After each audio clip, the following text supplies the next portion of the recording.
这年头最难搞的就是自认为自己很有钱的女人啊。原来这些天啊，可给我忙坏了啊，全是相亲的。有一个女孩子30岁啊，长相一般一点，硕士上海金融的白领，年薪40万，来找我找对象。那人家底气十足的告诉我要找年薪500万以上的男人。我一听啊，那真的是吓一跳啊！不是因为他的要求，而是他不知哪里来的自信啊。我大概了解了一下他的情况啊，他父母在农村做小本生意的，有个弟弟，真的是属于那种靠自己打拼出来的，人家年收入在上海也算不错的了。他找对象这眼眶就贼高啊，因为自身觉得优秀嘛啊，这周边男同事20-30万的去追他的，哎不同意啊，档次不够啊。他的理念就是他年收入40万，在女性里面那是数一数二了，男人也要数一数二，至少年收入是500万起，上海得有房子全款啊，不能低于2000万。妈呀！我听完他直接叫目瞪口呆啊！你有房吗？没有。那凭什么要求男人全款2000多万的房子啊？他说男人这买房啊，天经地义，能全款2000多万买房的男人，他自认为是配得上他的优秀的。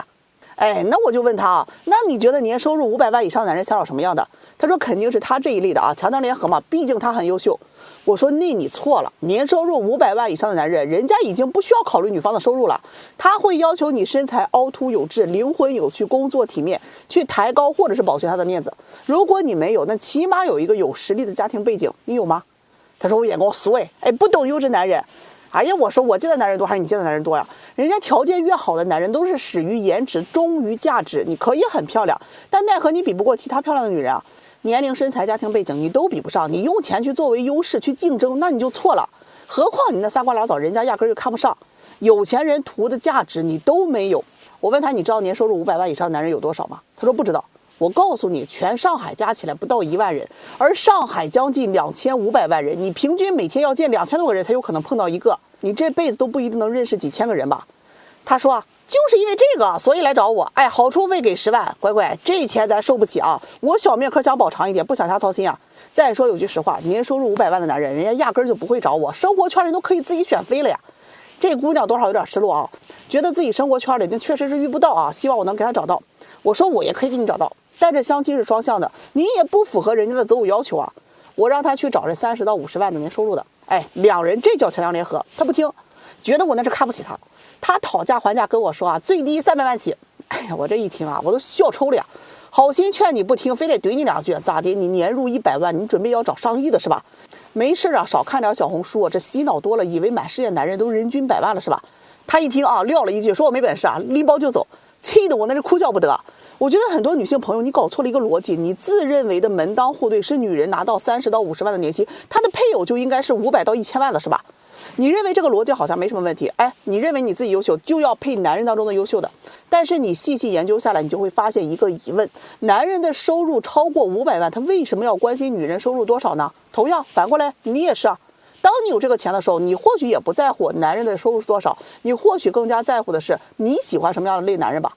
他都吃喝不愁了，还指望女人高收入养他吗？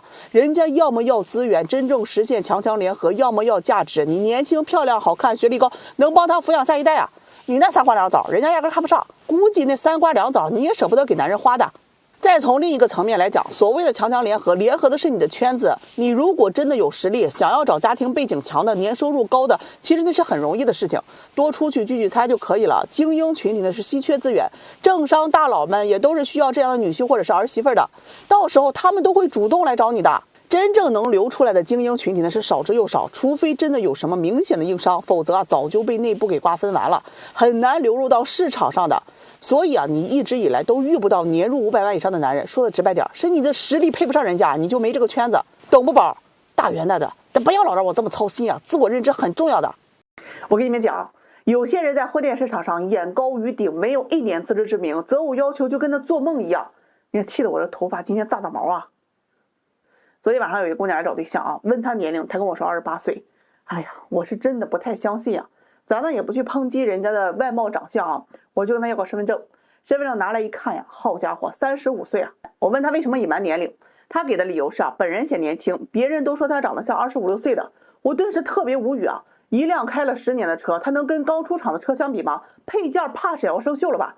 这姑娘说呀，自己说小点呢，也是希望机会多一点而已。我跟你们讲啊，骗人这条路是绝对走不长久的。接下来我就问他个人情况，在银行工作，年薪10万左右啊，整体条件都还可以，就是年龄确实不占优势。问他择偶要求，语出惊人的告诉我呀，有车全款，市中心有房全款，年收入在50万以上啊！哎呀，说完这些之后呢，还略有自知之明的跟我说呀，我也知道自己的情况，年龄大了一些，长得一般啊，也比不过其他年轻人，所以啊，我决定放低择偶要求，接受离异的，但是不能带孩子，要优质男，找同龄或者是偏小一些的。听完呢，我也是好言相劝啊，你想找条件好的，你就得往年龄大的上面找，这样呢，你的条件才会占优势啊。还没等我说完，他就直接给我怼回来啊！年龄大的精子质量不好，我需要优生优育。之所以拖到现在没结婚啊，都是为了下一代考虑。哎呀，姐姐啊，你光考虑后代，你不考虑自己啊？他跟我说啊，我已经冻卵了，早已经做了万全准备。那一瞬间，我确实没话可说了。我就基于现实情况，又给他做了分析一下啊。这车房全款，年收入在50万以上的35岁以内的男士，不论离婚与否，大概率都想找30岁以内，工作稳定，感情线比较简单，性格温柔，长相可人的女孩子吧。哎呀，还没等我说完，这姑娘来了句，那不正是我吗？我显小，长相可人，还未婚。这给我听的啊，自己都能给自己画大饼，我也不绕弯子了。目前能够匹配你的条件还不错的，就是40岁离婚带孩子，有车有房，年收入在30万上下的，或者说是35岁以下离婚或者是未婚啊，车房有贷款，年收入在10万上下的。这姑娘一听啊，气的那是不得了啊！我相亲这么多年，多少年入50万、100万看上我的，我都没入眼。现在你让我选，还不如我之前放肆那些，那是绝对不可能的。他情绪啊，多少有点激动啊，觉得我看不起他。哎呀，我劝他放弃幻想，认清现实。他说不能低头，皇冠会掉。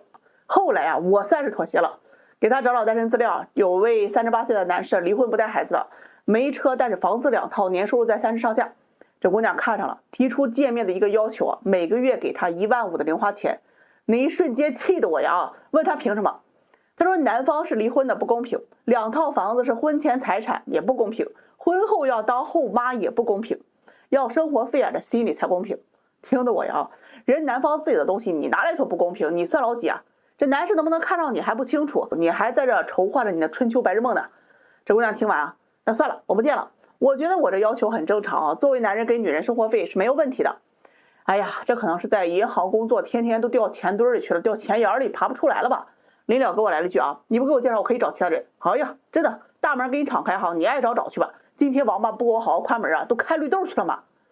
真心奉劝啊，一些大龄祖宗们，放弃幻想，认清现实，看清楚你自己的现实处境，以及你还有多少的选择权。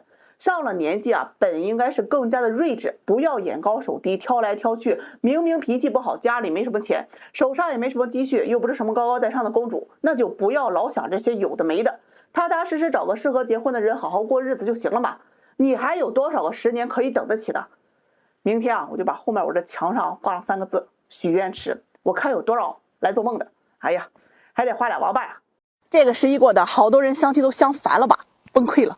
嘿，很多男士都问我，相了这么多都花了眼了，什么样的才适合结婚啊？阿姨，我今天就给你们做个总结啊！我给人介绍对象这么多年，什么样的女人适合结婚？听好喽，都是经验之谈。找人结婚啊，给你们个最核心也是最重要的建议：情绪稳定一定要排在第一位。很多人相亲啊，多半都是看感觉的。哎，我喜欢你，我就愿意跟你谈。但感觉这东西是很虚的，经历的多了，你就会发现啊，其实每个人都一样，那大家都很普通啊。千万别把自己当成罗密欧和朱丽叶。有一类女孩子啊，在交往中就表现出来情绪特别不稳定。她情绪好的时候，你们俩如胶似漆；她情绪不好的时候，骂你骂的是狗血淋头，六亲不认。男方还莫名其妙啊，上秒还很开心，下秒就翻脸不认人，动不动就一肚子牢骚啊，这不愿意那不愿意的，精神内耗太严重了，时间长了你自己都崩溃了呀。这类女孩子是不适合结婚的，千万不要圣母心发作，妄图去改变她。你不是她爹，你教也教不会的，性格是改变不了的。以前我就跟你们说过，成年人呢只选择不教育。第二，你只要在中国这个环境当中生存，面临选择婚姻啊，两边家人的支持是非常重要的。父母都是过来人啊，他们的意见不一定对，但多半也都是走过了经验，为了你好的。曾经有个男孩子学历很高啊，看上了一个姑娘，学历很低，做销售的，非要结婚呢。这男方父母是公务员，女方是农村家庭，这男方父母就很反对啊，那觉得门不当户不对，而且婚姻也不是儿戏，你只看外貌和感觉是没办法结婚的。最后这两个人不听啊，偷偷的领证结了婚，结果双方亲家不来往，和仇人一样，两人学历相差也大，这三观也不同，天天吵架，最后呢闹了个离婚收场。还有很多年轻的啊，竟然是为爱私奔啊，没有亲人祝福的婚姻能不能成啊？能不能幸福啊？也能，但终究是难成为一家人的。因为最初的时候都没接受，所以和睦这2个字变成了一种奢望。你要知道，婚姻的一个重要组成部分就是和睦。这第3啊，三观相合很重要啊。有一句话说的很对啊，三观比五官更重要，确实如此。